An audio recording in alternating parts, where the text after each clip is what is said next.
Hello, welcome to Comic Tropes. I'm your host, Chris.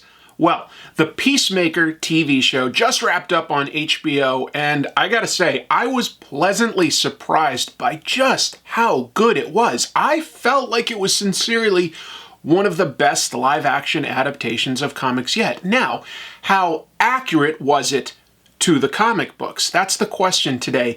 And just to be clear, right up front, the answer is not very accurate. But that's okay. Sometimes an adaptation can take material and honestly improve on it. And if you look at the original Charlton Peacemaker comics, I'm being objective here, and I just don't think they are very good. But nevertheless, DC did eventually get the rights to Peacemaker. They did some of their own books. I think that those were better than the Charlton comics. But today, what we're going to do is we're going to take a look at the DC comics that several characters in the TV show were based on, and we're just going to compare and contrast how accurate they were to the comics, what they took from the comics in terms of inspiration. Now, quick side note, John Cena, the star, pretty big, healthy guy. You'd like to be like that, right? Well, I think you're going to like this little ad that I put together. Thank you to this week's sponsor, Magic Spoon. Let's take a look at that real quick. I enjoy Magic Spoon cereal. It's a fun and delicious, naturally flavored cereal, but who is it for? Is it for cats?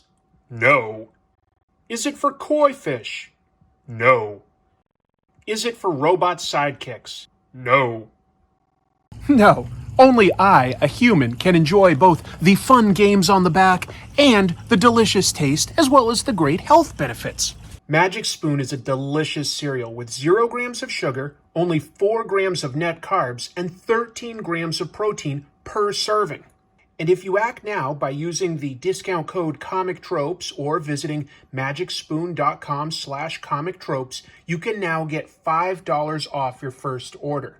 Okay, hopefully that was fun for you. And now, without any further ado, let's get into comparing and contrasting the original comics versus the Peacemaker live-action TV show. On the TV show, Peacemaker, aka Christopher Smith, was raised by his genius but racist father to be a vigilante. But instead of targeting minorities or the deep state, as his father wanted him to do, Peacemaker wants to be a hero, exemplified by the fact that he keeps a newspaper clipping on his trailer home wall mentioning him as a hero who took down Kite Man. This version of Peacemaker is conflicted by his love for his father, which has pushed him to be a more violent and ruthless person than he truly wants to be. Peacemaker has been arrested and roped into government agent Amanda Waller's Task Force X, colloquially known as the Suicide Squad. The TV show features Peacemaker on a smaller than typical mission force. The task force often uses a team of metahumans that are expendable to perform Black Ops missions in exchange for shorter prison sentences. On the show, he is the only metahuman recruited to investigate Project Butterfly. Peacemaker is physically impressive, an excellent hand-to-hand combatant, and an expert marksman. His only superpower comes from the helmets his father has designed for him, which include abilities including sonic booms, X-ray vision, and even flight. Visually, this version of Peacemaker is incredibly loyal to the comic book version, but the character has some key differences. Peacemaker debuted in Charlton Comics' Fightin' 5, a spy book, back in November of 1966. Peacemaker had a backup story in that book written by Joe Gill and illustrated by Pat Boyette. Christopher Smith operates as a diplomat for the U.S. and flies to Switzerland to try to soothe tensions between two South American nations. A man named Bork, yes really, is selling weapons to both sides to cause a war. When diplomacy fails, Christopher, a pacifist, grudgingly suits up as Peacemaker and tracks down Bork. He puts on a jetpack and fights Bork's men. He also has a laser in his helmet that melts a weapon aimed at him. Later, Bork flees in a jet and launches several missiles at the countries. Peacemaker shoots down all but one missile with his laser. The last one collides with Bork's jet, ending the threat. Honestly, the original version of Peacemaker isn't that great. Every single sentence ends in an exclamation point, meaning that even mundane sentences like, "Please fasten your seatbelts! We are about to land at Geneva!" sound like an emergency when they clearly aren't. The art is clear, but the coloring is off, making the women look like they've smeared makeup all over their faces. And the main character himself refuses to kill, but pretty much always lucks out with the villain dying at the end of the story. His series only lasted 5 issues. In the 1980s, Charlton Comics was in serious decline, and they sold off all their superhero characters to DC Comics. That was done in a deal brokered by Dick Giordano, who was the managing editor at DC, but who had started his career as an artist and eventual editor at Charlton. So he knew people on both sides. In 1988, DC had a limited Peacemaker series, and that was written by Paul Kupperberg, who wrote the most Peacemaker stories overall. That was a character that he had actually initially introduced in the Vigilante comic. In the 1980s DC Comics version, Peacemaker has a slightly redesigned helmet that covers his nose. This version of Peacemaker uses lethal methods against terrorists and warmongers, and his catchphrase is always a variation of him saying that he loves peace so much he's willing to kill for it, something that was used in both the Suicide Squad movie and the Peacemaker TV show. I cherish peace with all my heart. I don't care how many men, women, and children I need to kill to get it. His first appearance in DC Comics was a cameo in Crisis on Infinite Earths, but he later appears in the comic Vigilante issue 36 from 1986.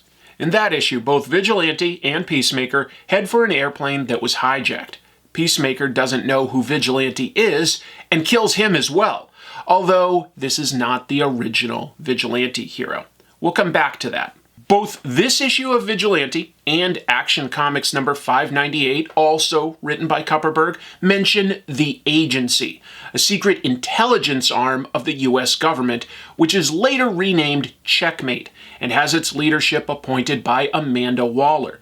Checkmate is a spy organization that names its operatives after chess pieces, and Peacemaker works with Checkmate tenuously, beginning in issue 17 from 1989. In between Vigilante and Checkmate is where Peacemaker's miniseries takes place. The miniseries establishes Christopher as running the PAX organization, dedicated to promoting peace. But he also operates as the vigilante Peacemaker, frequently hallucinating and seeing his deceased father, who was a Nazi camp commandant. His father berates Christopher and drives him to be Peacemaker. We can see some of those parallels play out on the Peacemaker TV show, where his father is a white supremacist that guides his actions. And in the final episode of the first season, Christopher has a conversation with his deceased father, who claims he's now in Christopher's head and will never be gone. The Checkmate comics give Peacemaker's helmet new abilities, like infrared vision and a sonic blast. The TV show gives him X-ray vision, a sonic blast, and at one point there is even a helmet designated Human Torpedo that allows flight similar to the comic's jetpacks. The live-action version of Peacemaker never mentions that Christopher is a diplomat. Instead, he lives in a rather modest trailer home with his pet eagle, so that part is very different from the comics. The similarities are the visual look of Peacemaker, which is incredibly accurate, the mentioning of Peacemaker's ethos, which is that he is willing to kill for peace. His racist father that pushed him into a metahuman career, that part is accurate. And the fact that he has helmets that grant him various powers. And that's pretty much where the similarities end. So let's move on to the other metahuman that's on the Peacemaker TV show, Vigilante. On the Peacemaker TV show, Vigilante is Adrian Chase, a busboy at a local diner and a friend of Peacemaker. He's also got sociopathic tendencies, as he rarely recognizes or understands emotions and mostly does the superhero thing for fun. He's acrobatic and an expert marksman like Peacemaker, as well as a skilled hand-to-hand combatant. DC Comics introduced a Western hero named Vigilante in Action Comics back in 1941, but the modern version debuted in New Teen Titans Annual Number 2 and was created by writer Marv Wolfman and artist George Perez. In his first appearance, he kills the head of an organized crime family despite Robin begging him to simply arrest the man. Vigilante's civilian identity of Adrian Chase debuted 1 month prior in New Teen Titans number 23 from September of 1983. Vigilante soon got his own ongoing series. In the comics, it's explained that Adrian Chase is a New York City district attorney. When his wife and children are killed by criminals, he adopts the persona of Vigilante, but he takes pains to use non-lethal methods when possible. He is shown to agonize over the pain he causes the world. He eventually steps down from his role, and his friends assume the Vigilante persona, unknown to Adrian. His friend Winston is killed by Peacemaker in issue 36, which inspires Adrian to take back his identity. Visually, the show takes clear inspiration from George Perez's design, updating it to provide some body armor. But in terms of personality, the TV show is vastly different. This version of Vigilante is never conflicted about killing, and he does not have a high-profile job as a lawyer. He ends up working with Peacemaker and his allies because they had met as superheroes and teamed up a bunch in the past. They're friends. The Vigilante on the TV show seems to use the identity as an outlet for his aggression. Neither Peacemaker nor Vigilante had any specific comic book storylines that were adapted for the show. There were other characters on the TV show like Myrn and Adebayo. They are original creations for the TV show. Similarly, the alien butterflies were an original creation for the TV show. Those were created by writer-director James Gunn as well. So, some of the other team members, though, that Peacemaker works with, they do have some small kernel of comic book history. Let's get into that. The government team using Peacemaker is working for Amanda Waller, but it doesn't quite operate like Task Force X. In some ways, it's closer to Checkmate. Checkmate was more of an intelligence agency that occasionally used superpowered operatives. It was also a book written by Kupperberg, and Peacemaker was a supporting character from issue 17 through its cancellation at issue 33. The TV show has a team whose main mission is to uncover what the butterflies are, which are eventually revealed to be aliens that can burrow into a human brain and control them.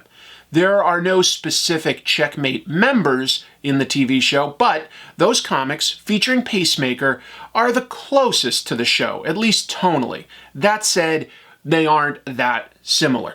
On the show, there are two more members that are important. One is John Economos, who handles everything to do with computers for the team. He is a large gentleman with glasses and a beard. The Suicide Squad comics by writer John Ostrander introduced John Economos in issue 1 from the summer of 1987. This version is the warden of Belle Reve Federal Penitentiary, which is secretly the headquarters for Amanda Waller to run Task Force X out of. Economos functions primarily as a figurehead and does not work directly for squad missions. The other TV show team member is Emilia Harcourt. In the movie and TV show, Harcourt is an analyst working for Argus, the government spy agency Amanda Waller heads up. Argus originally debuted in Justice League number 7 from 2012 by writer Jeff Johns and artist Gene Ha. Harcourt first appeared in comics in issue 1 of Suicide Squad Volume 5 in October of 2016. She was created by writer Rob Williams and artist Jim Lee. This version of Harcourt appears to work for another government agency and is keeping tabs on Amanda Waller. However, in issue 17, Harcourt is revealed to be a double agent working for Director Carla and betrays Amanda Waller. Waller was onto her, though, and has Harcourt killed. This is a radically different version whose only similarities are being a blonde woman that knows Amanda Waller. Outside of Peacemaker's team, we still have two more characters that have comic book origins, Judomaster and White Dragon. Let's talk about them. The TV show introduces Judomaster as a bodyguard for a U.S. senator who is actually one of the aliens. After the senator is killed, Judomaster fights Peacemaker and his team several times, displaying outstanding martial arts abilities. The Judomaster of the comics, similarly, was an expert martial artist, but looked very different. The TV show wears a green suit and is played by Vietnamese actor Nut Lee. This is a big improvement over the original comics, in my opinion. Judomaster debuted in Charlton Comics' book Special War Series No. 4 from November of 1965. Writer Joe Gill and artist Frank McLaughlin created a man named Rip Jagger, who was a U.S. Army sergeant in World War II. Rip lands on a Pacific island, saves the local chief's daughter, and in turn, they teach him martial arts. Rip wore a bright yellow and red costume as Judomaster. In the 80s, DC introduced Rip's son, Thomas, as the new Judomaster, but he wasn't used a whole lot. In 1994, Kupperberg created a third version in Justice League Quarterly No. 14 from 1994, but this character was also very quickly forgotten. The TV show largely takes just the name and martial arts background. The character on the show is still a bit of a mystery. Finally, Peacemaker's father, Augie Smith, eventually suits up to kill his son. His suit is an exact visual match for the DC supervillain White Dragon. The TV show version is Augie Smith, who is an original character, but similar to Peacemaker's Nazi father from his miniseries. In the comics, White Dragon has been several people, including Daniel Buchanan, a Hawkman villain, and William Heller, who appeared in Suicide Squad. Both men were racists who acted as vigilantes as cover to kill minorities. And that is basically the differences and similarities between the characters and the TV show. There's not much more to talk about there because a bunch of the characters on the TV show are original. The villains and the plot are completely original. They're not really taken from any specific comics. The main inspiration from comics are the visuals, the main ones. And honestly, I'm totally okay with that. Despite Peacemaker being in some pretty good issues of Checkmate, I wouldn't say that any of his solo series were anything to write home about. So, sometimes comics really need a jolt from something else. Keep in mind, Superman, a lot of his supporting cast and his superpowers were actually things that were originally invented for the radio show and the newspaper comic strip that then got folded back into the comics and became canon. So sometimes characters are like that. They need to be inspired from outside sources. And I think that Peacemaker has honestly benefited from this TV show. I will say, there are a lot of Easter eggs on the TV show, but they're mostly throwaway lines. We're talking references to characters like Batmite and Matter Eater Lad. Those are actual characters from the comics, but since we don't really meet them, it's just a mention. There's not much to say about that. There is one reference, though, that I did think was really clever. Peacemaker lives in the town of Charlton. We see a Charlton TV news van, and I thought that was a pretty nice nod to his comic book origins. That's a pretty subtle and clever Easter egg that I think we can all appreciate. It's very respectful. Let's see, beyond that, I will just say that before I watched the show, I had thought of John Cena as mostly, a guy who could do action stuff. But this show really showed me that, no, he's an actor. James Gunn got an incredible performance out of him. He shows a wide emotional range on this show that really surprised me and helped make you, as a viewer, I think, connect to the character on a much deeper level. He was sort of a supporting character in the Suicide Squad movie, but he's the main focus of the TV show. And it justifies it. It justifies it in a big way, and it expands on the supporting cast. So I do recommend the TV show. I thought it was quite good. I really shouldn't be surprised. James Gunn has rarely let me down. He's got a lot of good ideas. So I do recommend the TV show, and if you're looking for some of the comics, you were like, well, hey, I want to read more about these comics. I would say read Checkmate. It's only 33 issues, Paul Kupperberg. If you like that, it might inspire you to read more like, the Vigilante or the Peacemaker miniseries that he wrote. I wouldn't especially recommend the original Charlton comics. But I would also say that the original Suicide Squad comics written by John Ostrander, I shouldn't say original because technically it's the second version, but the updated version that uses super criminals for its team as Task Force X that started in the 80s, that Suicide Squad comic is really cool. It's a great premise, gives a lot of potential, and you can start seeing, okay, what is Belle Reve Prison? Why is that important? Who is Amanda Waller? What is her character? So yeah, I do recommend those as well. So hopefully that's helpful. Just needed to do sort of a shorter episode than usual this week, folks, because I had jury duty. That meant that I had jury duty Monday through Friday, work on the weekends, and then having to do this show in the evenings. I did not have a lot of time, so I had to do a little bit smaller episode than usual. Hopefully you understand. I really appreciate your support. If you want to support this show any further, there's always my Patreon, link in the description below. I also have a second channel where I live stream on Mondays to do quick reviews and talk about comic book news. It's called Pros and Cons. Again, link in the description. Thank you again to my sponsor, Magic Spoon. Thank you all for watching, sharing, commenting. Appreciate it. You've heard plenty from me. I'll see you next week. Until then, keep reading comics.